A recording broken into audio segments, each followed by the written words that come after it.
Самбацгаанаа та бүхэн Crime Time плейлистэд тавтай морил энэ плейлистээрээ би болсон бодтой гэмт хэргүүдийн талаар ярьдаг байгаа. Харин өнөөдөр хэрэг гэх юм бол бүр ингээд энэ хэрэгтэй холбоотой бүх хүмүүсийн талаар сонсохоор хизээч нүдэнд төсөөлөгдөж ингэж буухаагүй хачин хэрэг байгаа. За тэгээд энэ хэрэгтэй танилцахад бол бүгдээрээ 1947 онд Оросын албаны улсын Өөшүр хэмээх нэртэй жижигхэн хотод төрсэн Тамара Самсонова гэдэг эмэгтэйтэй танилцсан. Тамарагийн хувьд гэх юм бол амьдрал нь нэлийн хэвийн л дээ.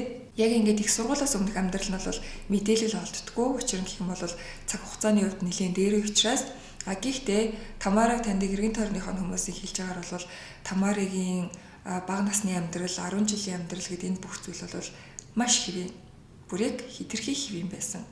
Харин их сургуульд орох үедээ Тамара болохоор Москвад нүүж ирсэн. Москвад ирсэн даруйдаа л ер нь ингээд яг их сургуульд орж байгаа хүүхдүүдийн адилаар ямар мэргэжлэр сурах вэ, юу биелүү сонирхдаг вэ гэдгийг нэлээд бодож жагаад хэл судлалын ангид орсон. Ингээд Москвагийн сургуулийн хэл судлалын ангид орж суралцсан. Москвад суралцаад амьдарч байгаа хугацаанд Алексей гэдэг нэг залуутай танилцсан байгаа юм л да. Алексейгийн хувьд гэх юм бол Тамарагаас 2 насны зөрүүтэй. За тэгэл яг л хуучны асуудын адилаар бие биентэйг эхэлж найзлаад, үерхэж дурлалцаад тэгээд гэр бүл болоод амьдралаа эхлүүлсэн байгаа. Гэхдээ Алексей Тамара болохоор Москвад үргэлжлүүлж амьдраагүй. Яг гэр бүл болсон даруйдаа Санкт Петербург руу явж амьдралаа эхлүүлсэн байгаа.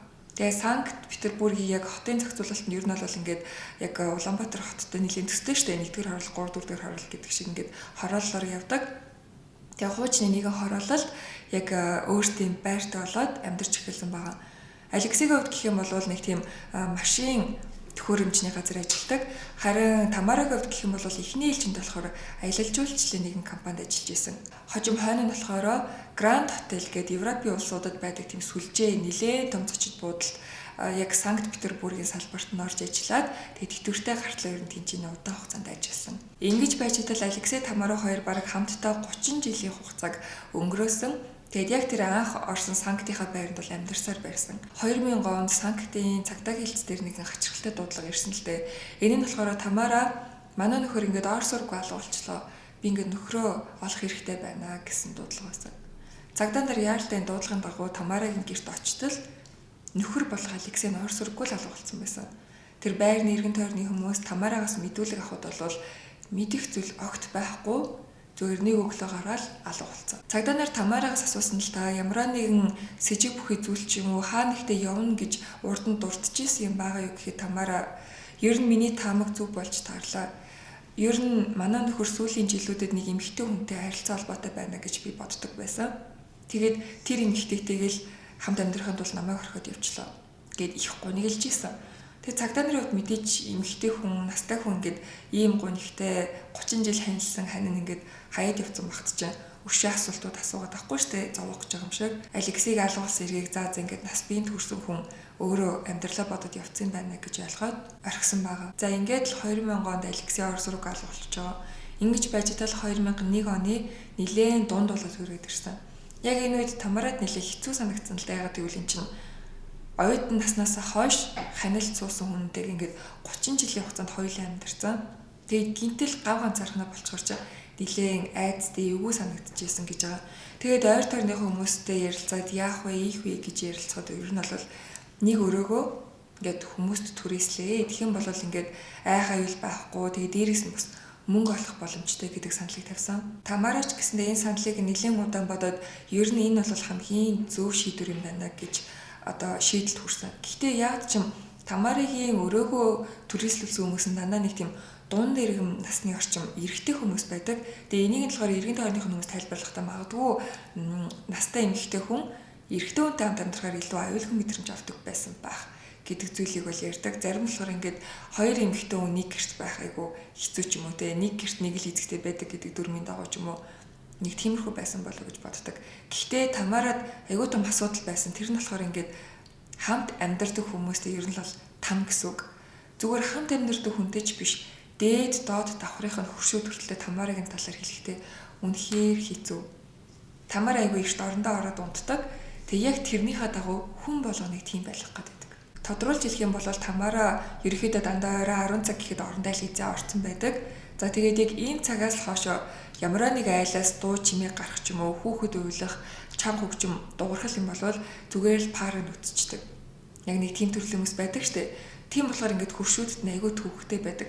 Яг л ингээд Тамарагийн цагаар амьдрах хэрэгтэй юм шиг. Эргэн тойронд амьдарч байгаа хүмүүст ийм хэцүү байгаа юм чинь яг нэг гэрт өрөөгөө түрээсэлж амьдарч байгаа хүмүүст угаасаа маш хэцүү байгаа нь тодорхой. Тийм ч болохоор ер нь бол Тамарагийн өрөөг түрээслээ нэг 2 сараас удаан амьдарсан тохиолдол бараг л байхгүй. Тэгээ мэдээж л араасаа өрөө түрээслэгч олдоод байхгүй штэ. Гэхдээ хаяа нэг өрөө түрээслэгч олдохоороо ердөөсөө ингээд 1-2 сарын хугацаанд амьдарчаал яваад өгдөг. Тэгээ энийг нь бол хуршүүд нэлээд мэддэг. Тэгээ эн чинь хуучны байр болохоор ингээд яг гадаа саадан дээр ингээд өвөө эмээнэр суугаад байранда болж байгаа юмнуудыг ярилцдаг.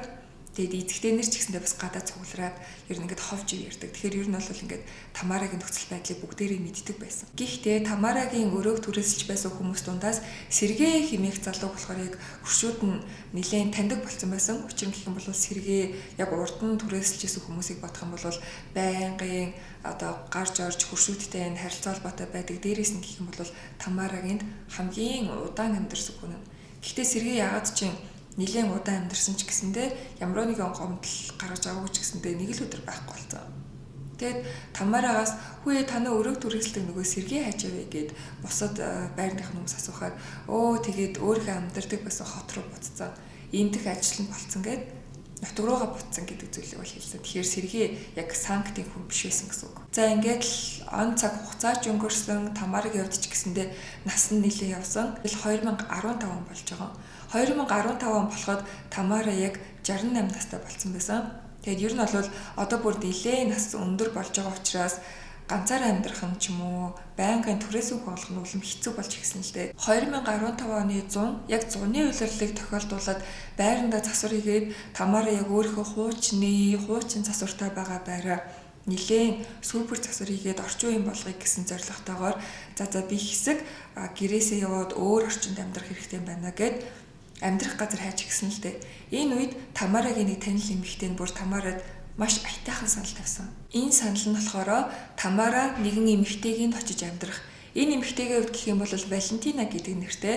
Харин Валентинагийн хувьд гэх юм бол 79 настай. Тэгэхээр Тамарагаас яг 11 насаар ихч. Тэгээд Валентина ганцаараа амьдардаг. Тэгээд хөгшин настай болоод ирсэн чи ер нь ингээд ойр зур юм хийж чадхаа болцсон.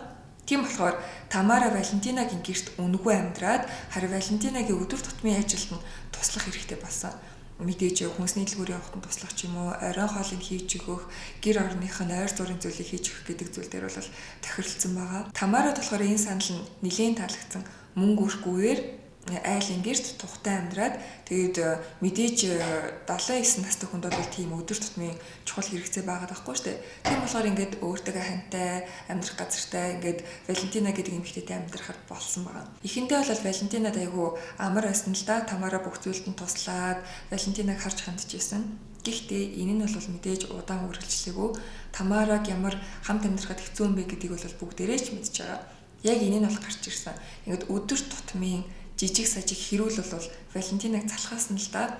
Валентина урд нь мэдээж ямаа удаан хийдэг ч гэсэндээ ингээд ганцаараа байхад айгүй тайван байдаг гэсэн бол одоо хичнээн өөрт нь туслаад байгаа ч гэсэндээ ингээд байнга ингээд хин нэгэнтэй жижиг сажиг зүйл төр ингээд маргалдаад айгүй түүхтэй байсан. Жижиг сажиг юмнууд нь яг нэг тийм аяг тав угаах төр ч юм уу зүгээр л нэг өдөр тутмын л асуудал. Яг ийм дээр ингээд Тамарагийн ааш хамт байхад айгүй хэцүү. Тэгээ Валентина сүулдэ бүр ингээд чиний засварчин болж байгаа юм уу? Ингээд гэр орон чинь бэлэн болсон бол одоо баг гэртээ очисон дээр баха очиж иргэсэн юм уу? Засварын ажил чи юу болж ин гэх мэт зүйлүүдийг бол байнга асуудаг. Харин Тамарагийн зүгээс гэх юм бол баг л гэр орноо мартцсан. Тэгээ Тамараг тэр үеийн найз нөхөд ажиглахдаа бол Тамара Валентинагийн амьдарч байхад айгүй дуртай байсан. Бараг л Тамара тэр танилуудтай ингэж хэлсэн байгаа. Энд чи амьдрах надад айгүй тухтай байна уу? Ер нь ингээд Валентинатай хамтдаа амьдраад хуучин байраа зардаг ч юм уу гэдэг яриа хүртэлтэй гаргаж ирсэн гэж байгаа. Нэг зүйлийг нэмж хэлэх юм бол Валентинагийн байр нь Тамарагийн байрнаас нэг их хол зайд оршдгоо явгаалах юм бол баг 15 минутын л зайдаг гэсэн үг. Тэгэхээр хоёр байр нэлээ ойрхон. Ингээд яг 2015 оны 7 сарын 27-ны өдөр болж итэл Тамара Валентинагийн хоёрын өдөр болгоны жижигхэн хэрүүл нэлээд хурцсан. Би биенийхэн дуун чангараад ер нь чи надад таалагдахгүй байна, чи надад таалагдахгүй байна гэж ер нь бол ингээд нэлээд хурцсан байгаа. Энэ үед Тамара за бараг чамтай одоо хэрэлдэж залхлаа. Би хотын төв яваад хідэ ажил амжуулжаад хуучин байраараа орчоод ирнэ. Тэгээд уураа намжаалаа гэдэг маягийн зүйл хэлээд гараа тавьсан байна. За ингэж хэлж гарч яваад Тамарагийн хувьд хийсэн зүйлс нь гэх юм бол хуучин гэртээ очиж шалгасан уу шалгасан. Харин энэнийхээ дараагаар эмээс орсон. Эмээс орсон даруйдал скизофрени өвчнөд тэмцдэг тийм эмчийн бичгээр л олгогддог эмийг маш их хэмжээгээр авсан. Тэгээ ер нь бол ингээд эмчийн бичиггүй яагаад ийм эмийг их хэмжээгээр өгсөн бэ гэдэг чинь тэгэл хөгшин настай хүн чинь ингээл би бичгээ мартсан байна. Би бүр холоос ирсэн гэдэг ч юм уу. Ямар ч шалтгаан байсан байж болно. Гэхдээ мэдээж эмийн санчин хариуцлагагүй явдал. Гэхдээ ер нь бол Тамара нэлээд залтай байсан учраас ер нь бол юу гэж хэлж аргалж авсан нь бол мэдэхгүй байна. Гэхдээ яг энэ нэлээд хүчтэй эмийг маш олон тоогоор авсан гэж байгаа. Тэр даруйда гарангуутлаа цайны газраас нэг салаатыг авсан. Энэ салаат нь болохоор яг нэг төмсний салаат гэхгүй манайстай. Тэгээ энэ салаат болохоор Валентинагийн хамгийн дуртай салаат. Тэгээд энэ салаатыг авангуутлаа нөгөө эмийн сангаас авсан өндөр хүчтэй эмийг бүр маш их хэмжээгээр нутаглаад салаатандаа хийж холж утгасан. Ингэж салаатаа эмээр хортуулчаад Валентинад ер нь хийсэндээ за одоо хоёулаа эвлэрээ өнөөдрийнхөө хэрүүлийг мартъя гэдэг шалтгаанаар өгсөн. Тэгээ мэдээж Валентинагийн дуртай салаат нь төмсний салаат байсан болохоор юу ч бодлого бүгдийг нийцсэн байгаа. Гэхдээ Тамара хэлэхдээ бүр ингээд би бараг 40-50 ширхэг ийм нутгалж хийсэн гэдэг байгаа байхгүй. Гэхдээ хүн идэхдээ ингээд имийг амтлаа штэ. Тэр яг Тамарыг хэтрүүлэхдээ ярьсан байж болно. Гэхдээ юудаж 40-50 им хийсэн салаатыг нь Валентина хийсэн. Тамара 10 цагт орондоо орчоод шөнийн 2 цагт босоод шалгасан чинь галдаагооны өрөөний шалан дээр ухаангүй болчихсон Валентина байжсэн. Валентинагийн хувьд ингээд шалан дээр ухаангүй өвтөж байгаа ч гэсэндээ амьсгалж исэн. Тамарагийн хийсэн үйлдэл гэх юм бол бүр хамгийн аимшигтай. Валентинагийн одоо хүртэл ингээд амьсгалтай байгаа биеийг нь аваад яаж авч явсан мэдгүй. Гэхдээ Тамарагаас бол маш их хүч чадал гарсан. Валентинагийн биеийг чирж авч бааны өрөөлөө оруулаад баан дотор оруулсан байгаа. Баанд оруулсныхаа дараагаар зүгээр л бүх биеийг нь огтолж эхэлсэн. Гарыг нь хөлийг нь тайраад бүр сүүлдээ гарынхын бүх хуруунуудыг тэгээд толгойг нь тасдаж тусдаа авсан. Тэгээд гиз болон одоо ташаан биеийг нь бол тусад нь салгасан байгаа. Яг энэ Тамарагийн хийсэн үйл явдлыг бол мэрэгжлийн хүмүүс сонсоод үнэхээр гайхдаг. Яагаад гэвэл эн чинь 68 настай эмэгтэй. Энэ эмэгтэйгийн биенээс ийм их хүч чадал гарна те. Морганд ажилладаг мэрэгчлэнүүд хүртэл хэлж байгаа байхгүй юу? Шинжээчнэр ч хэлж байгаа. Хүний үе мөчөөр нь тайрч огтолж хөрөөд нэгдэг бол өөрөө бүр ингээд энгийн хүний хийхэд боломжгүй зүйл. Удаан хугацаанд бэлтгэж, сурж, ангаах хүнийг ойлгож ижил хийж чадна гэхээс ингээд энгийн хүн ийм амжилттай зүйлийг хийсэн гэхээр бүр төсөөлхийн аргагүй. Тэгэд эн чинь зүгээр ингээд шинжилгээний журмаар ч юм эмчилгээний журмаар биш шүү дээ. Зүгээр л хий нэг алахын тулд яг үүнийг бодоход бол үнэхээр аимшигтай юм гэж хэлсэн байдаг. За Тамара ингээд Валентинагийн бүх биеийг нь тастаад тайрчж байгаа. Үүнийхээ дараагаар зүгээр л үүрийн 3-4 цаг болж яхад хар ууттай хогны хар уутанд ингээд баахан хогнод аваад гарсан. Тэгэд энэ бүх бичлэг нь орцныхын камерт бичигдсэн байвал яг уу. Гэхдээ яаж ч боц энэ орцны камерын бичлэгийг үзэх юм бол хинч Тамараг сэжиглэхэргүй. Хөөх минь хөвгшин настай хүн шүн үүрээр ганцаараа ингээд баахан хогоо хаяа явж явах ингээд гэр орноо цэвэрсэн байх та гэдэг зүйл бодно штэ. Учир нь гэх юм бол Тамара чинь нэг тийм суулдаараа нүдэнд дулаахан харагддаг хөвгшин настай тэг мэдээж хий нэгний имээ байх үс хүн учраас хинч сэжиглэхэргүй. Ингээд л Тамара бараг 6-7 бараг 8-9 ч юм уу да том хар удтай хогийн утыг болвол үүрээр авч гарсан орцноос тэр хавийнхаа бүх хогийн бөмбөрүүдээр бүр ингээд алхаж тойрж явж байгаад ингээд бүгднийг нь хол зайтай хайсан байгаа. Үүнийхээ дараагаар хийсэн зүйл нь гэх юм бол бүр аимшигтай. Валентинагийн толгой болон хуруунуудыг нь тусад нь тасдаж авснаа том шүлний тоогонд хийгээд буцлагсан байгаа. За тэгээ мөн л шүлнийхөө том тоогоог аваад гарч байгаа бичлэг нь бол орцныхын камерт бичигдэж үлдсэн байгаа. Тамара энэхүү шүлнийхөө тоогоог авч яваад байртай нь ойролцоо байдаг нэг ойр тойрныхын хүмүүс тэнцээ очиж жоохон зугаалдаг ч юм уу нэг нуур өгдөг байхгүй. Тэр нуурын иргэн тойронд очиод зүгээр асгацсан. Тэгээд асгасан зүйлийгээ далд оруулахын тулд шүршүүрийн хөшиг аваад л зүгээр тэр хайж нуунд алдсан бүх юмаа дээрээс нь бүтээгээд орхисон байна. Яг 2 хоногийн дараа тэр байранд амьдардаг нэгэн хос нохоогоос салхилуулаад тэр нуурын эргээр явж байсан. Мэдээж л нохоо нэг хачирхалтай зүйлийн үнээр авчаад ингээд ер нь нохоо чи ингээд нэг тийм биений хилэмжээр мэдэгддэг байхгүй ингээд ямар нэгэн айц ч юм уу аюул ирж байгаа тохиолдол ингээд нэг нохоо чи нэг тийм биений хилэмж гаргадаг да. Яг тэгээдсэн. Тэгээд нохоогоо дагаад очсон чинь яалтчгүй хүний эд эрэхтэн харагдахад бол шууд сандраад цагдаа дуудсан. Уудлгүй л эргүүлийн цагдаа, мөрдлөгийнхэн болон төрийн тусламжийнх ингээд маш олон ажилтнууд бол тэнд цугларсан. Яалтчгүй цогцос олсон. Гэхдээ ингээд бүх юм дутуу. Яа тэгвэл тамаар ингээд бүх хэсгүүдийг нь хоол аваачаад хайцсан штэ. За ингээд мөрдлөгийн ажлаа эхлүүлээд тэр дүүрэг, тэр байрны эргэн тойронд дах бүх хогийн сав, бүх ингээд болон тохоог нь шалгаад Валентинагийн цогцыг ингээд цуглуулж эхэлсэн. Одоо мөрдөгчдийн мэдж байгаа зүйл гэх юм бол за энэ цогцоос нэлээд өндөр настай эмэгтэй хүний цогц байна. Гэхдээ хин гэдэг хүнийх вэ гэдгийг нь бол мэдэж чадахгүй. Энэ дээр Тамара гэсэн аимшигтэй зүйлийн одоо учир шалтгаан гарна. Толгой болон хуруунуудыг нь бүгднийг нь буцлахсан шүү дээ. Энэ үйл явцад зүгээр л хурууны хээ, нүүр нь хин гэдг нь танигдах болсон байсан.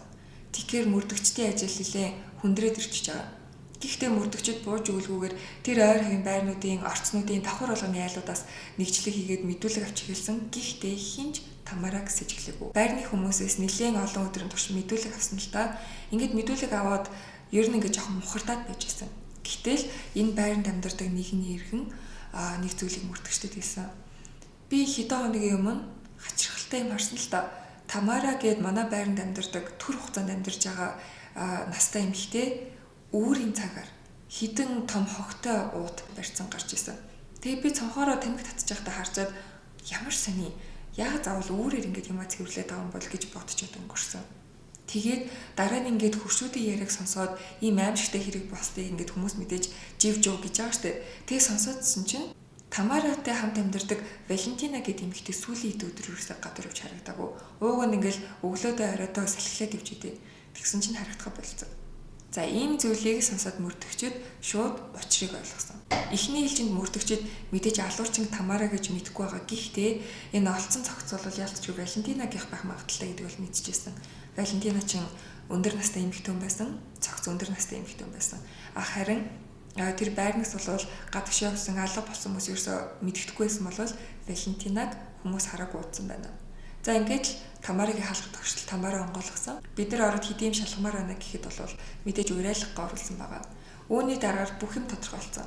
Мөрдөгчд зүгээр л угаалга өрөөлөнд ороход дутуу цэвэрлсэн цусны толбонууд ер нь бол ингээд яг л дутуу цэвэрлсэн байдлаар бүх юм харагдчихсэн. Мөн нэмэлтээр шүршүүрнийх нь хөшиг байхгүй болчихсон байсан. За мөрдөгчд Тамарыг цагдаа хэлцээр авч яваад ингээд мэдүүлэг авахаас өмнө Тамара зүгээр бүх юм өглөө зөвшөөрсөн. За би эс юм эцэцэд ингэж нэг баригдах гэж. Бараг л нэг тийм баригдаж байгаа да. За ингээл нэг баригдлаа. Угаасаа л ингэх ёстой байсан гэж байгаа юм шиг үйл явдал. Тийм нэг биений хилэмжийг гаргацсан. За үүний дараагаар босон зүйл гэх юм бол бүр нэг тийм чөтгөрлөг надад бол нэг тийм айгүй муха аимшиг санагдсан. Тэгээ юу гэх юм бол цагдаа нар Тамарагаас мэдүүлэг авчаад ингээд төр харихлаа явж байгаа штэ. Яг энэ үед нь энэ хэргийн талаар ингээд мэдээ сонин хэвлэлийнхэн бүгдээрээ мэдсэн байгаа штэ аимшигтэй хэрэг болсон. Тэгээд тэнцэж цуглараад Тамарагаас асуулт асуугаад та энэ хэрэг хийсэн үнэн үү? Яагаад хийсэн бэ гэх мэт зүйлүүдийг асуугаад зургийг дарж хахад Тамара зүгээр яг гавьяа байгуулсан юм шиг хүмүүс рүү өмсөлт хийгээл алгаа ташаалыг иймэрхүү үйлдэлүүдийг гаргацсан. Яг л ингэж хийж байгаа юмдаа баярлаад бахан ханаад байгаа юм шиг. Мөрдөгчд Тамарагаас мэдүүлэг авч байхдаа нэмэлтээр бүр аимшиг мэдээг олж мэдсэн. Тодорхойлох юм бол Валентинагийн үхэл бол Тамарагийн анхны аллах байгаагүй. За тэгээ Валентинаг алсандаа Тамара ямар ч гимшсэн, гонхирсан байдлаа байгаагүй. Хүртэх ёстой бол хүртсэндээ ер нь битэрийн хэрүүл тэгээд дуусгахгүй бол болохгүй болцсон байсан юм. Тамара мөн мөрдөгчд хэлэхдээ сүүлийн 20 жилийн туршид бол миний алсан аллага бол ганц юм биш ээ. Харин төгсгөл нь Валентинагийн үхэл. Өмнө нь бол би зөндөө хүн сүүлийн 20 жилийн хугацаанд бараг 15-аас 20 хүн байсан гэж байгаа. Яг энэ хэлсэн зүйлийг нь одоо мөрдөгчд мэдээж мөрдөх шаардлагатай болсон. Ингээд л мөрдөгчд Тамарын гэрт очоод Тамарагийн эд зүйлсийг нэгтсэн байгаа. Дээрээс нь Валентинагийн хэсэг амьдарч байхдаа нэг өөрийнхөө хувийн зүйлсийг авчирсан маа штэ. Тэднэрийг ч гэсэндээ хайж судалж үзсэн. Ингээд байж байхдаа Тамарагийн өдрийн тэмдэглэл болсон. Зүгээр яг л ийм өдрийн тэмдэглэл байгаа штэ. Дотор нь ингээд имээ хідэн цагт уух, ямар юм уух гэд бүх мэдээлэл байгаа нэмэлтээр яг Тамарыг аимшигтай хийсэн үйлдэлүүд, аимшигтай бодлууд нь бүгдээрээ байсан. Тэгсэн ирнэ бүр 3 өөр хэл дээр. Тамара ч өөрөө хэлний сургууль төгссөн шүү дээ. Герман хэл дээр, англи хэл дээр, орос хэл дээр. Тэгэхээр өдөр болгоныхоо бодол, өдрийн тэмдэглэлийг 3 хэл дээр зэрэг бичдэг байсан. Яг эндээс нь харахад бол мэргэжлийн хүмүүс хэлж байгаа юм л да. Тамара хизээ нэг цагт энэ өдрийн тэмдэглэлийг хүмүүс олоосоо гэж хүсэж байсан. Тодорхойлох юм бол өөрийнх нь хийсэн үйлдэлийг, өөрийнх нь хийсэн аимшигтай зүйлүүдийг хүмүүс мэдээсэй гэж хүсэж байсан. Ингээд олон улсын хүмүүс мэдээсэй гэж хүсэж байсан. Тэгэхээр Тамарагийн баг нэг зориг байсан. За харин 15-аас 20 тэр аллах нь хаана бичигдээд хаана байх вэ? Мөрдлөг хийхдээ хэцүүсэн. Яг тэгвэл маш олон жилийн хугацаа өнгөрцөн байсан. Тамара юу ч ярихгүй байсан. Харин нөхөр нь алга болсноос 2000 онд мэдээж энийг бол шууд Тамаратай ойлгосон, холбож ойлгосон. Гэхдээ Тамара би өөрөө хийсэн бүх алгыг хүлээн зөвшөөрнө. Гэхдээ би нөхөр Алексейг бол халаагүй. Би түүнийг хохирогоод гомдох ямар ч зүйл хийгээгүй. Гэхдээ энийг бол мөрдөгчд мэдээж хүлээж аваагүй. Тамарагийн өдрийн тэмдэглэлийг уншаад бас дахин мэдүүлэг авч байхдаа 2003 онд Тамарагийн өрөв түрээсч амьдарч исэн хүмүүс дундаас хамгийн удаан амьдарч исэн Сергейгээ залуу байсан да. Тэр залуу орос ураггүй алга болсны талаар бол Тамара хэлэхдээ тэр бол яг миний үлцэн алга байсан. Би яг л Валентинатай адилхан хоолыг нь хордуулад тэгээд ухаангүй байхад нь бол яг Валентинад хийсэн шиг зүйлийг хийсэн гэж байгаа. Ингээд мөрдөгчд бүх одоо урд нь гарч исэн хэрэгүүдийг судлахад яалтчгүй 2003 онд Тамарагийн амьдардаг байртай ойролцоох нэгэн гудамжинд зүгээр л хаа нэгтгээс хүний цээж гараад ирсэн. Үлдсэн бие эсгүүд нь хаанаа тодорхойгүй зүгээр л гудамжны мухарт тортой хүний цээж болдож исэн. Тэгэд энийг нь бол мэдээж Морган дээр авчиад шинжээчд судлаад дунд иргэн насны эрэгтэй хүний цээж байна гэдгийг нь бол мэдчихсэн. Гэхдээ хин гэдгийг нь бол олж мэдээгүй.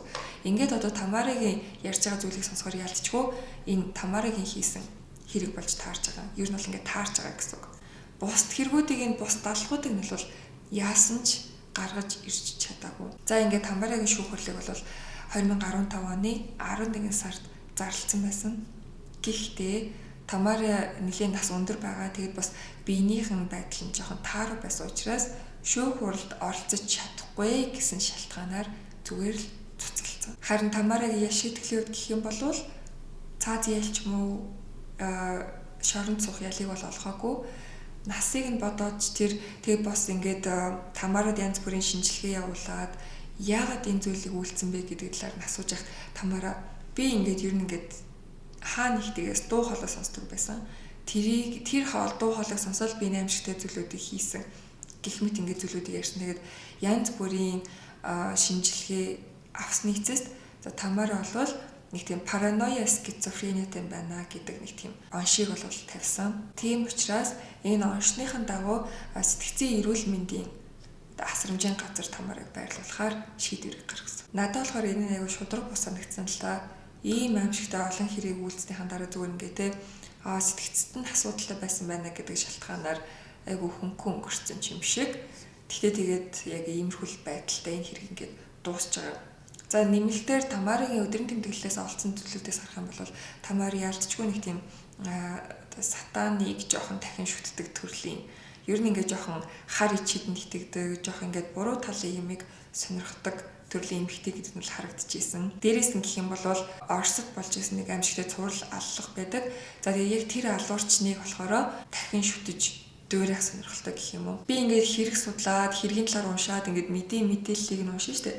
Тэгээд ингээд аимшигтай хэрэг үйлцсэн хүн би ингээд зургийг харахаар ч юм уу зүгээр тэр хүний талаар бодохоор бүр ингээд муухай санагдаад их тийм жигшмээр, дургуун өрмээр байдаг хгүй. Тэгэнгუთ ингээд аимшигтай хэрэг үйлцсэн хүмүүс ингээд дахин шүтээд шоронд багт ингээд захиа бичээл бараг л фэн клубын үүсгэх гэдэг хүмүүс байдаг да.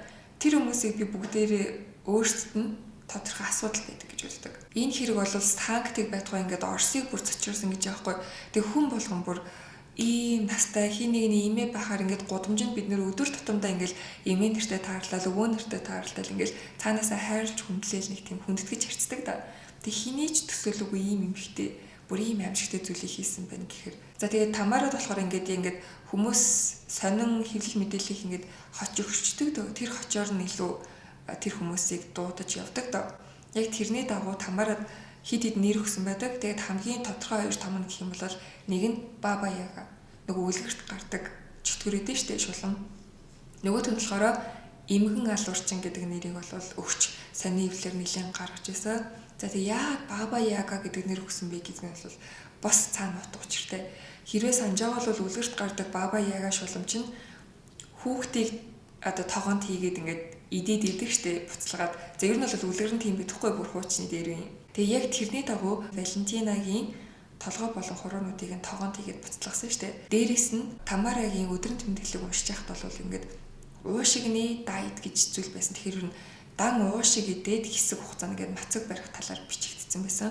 Тэгээд Валентинагийн зохицуулах олдохдоо дотор эрхтнүүдээс нь хид хідэн олдоогүй. Тамара жоохон каннибализмтэй холбоотой байх магадaltaй. Тамара магадгүй алсан хүмүүсийнхаа дотор эрхтнүүдийг нь тэр дундаа уушгийг нэгддэг байсан байх магадaltaй. Тэр өдрийн тэмдэглэлийг нь уушгаар. Өдрийн тэмдэглэл нь бол одоо хүртэлтэй олон нийтэд дэлгэгдээгүй. Тэгээ зөв өдрийн тэмдэглэлээс нь хэрэгтэй холбоотой хид хідэн баримтуудыг бол гаргаж ирж ийсэн. За ингээд л өнөөдрийн аимшигтэй шулан болох Баба Ягагийн түүх энэ төрөд өндөрлөж байна. Дараачихаа Crime Time-аар уулзъя. Миний хэлгээр Good Vibes Only. Bye.